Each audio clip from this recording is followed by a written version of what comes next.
Yeah, I noticed in your information that looking at COPD, you realize that it's really a systemic disease and there's a lot of metabolic components, the muscle wasting, cardiac components, osteopenia.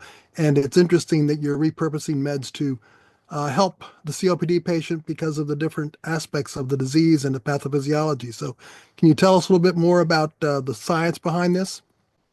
Yes, sure. So, as every chronic disease we know, they are not really isolated. They come with a number of satellite diseases that all have a number of metabolic mistakes in common. Perhaps the biggest chronic diseases that we have known for the past 100 years is type 2 diabetes, which is the example of all the things that could come about. And metformin has been known for over 55 years. It's one of the safest drugs we have. It has all the pharmacovigilance you can find. And it's been proven not only in kids, but also adults in pregnancy.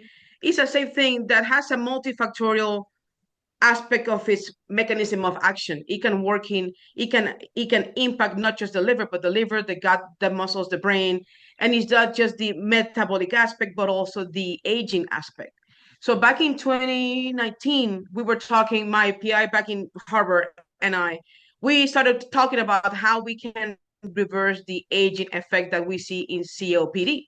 We can talk about anything that has to do with age, deterrent, or trying to turn back the clock.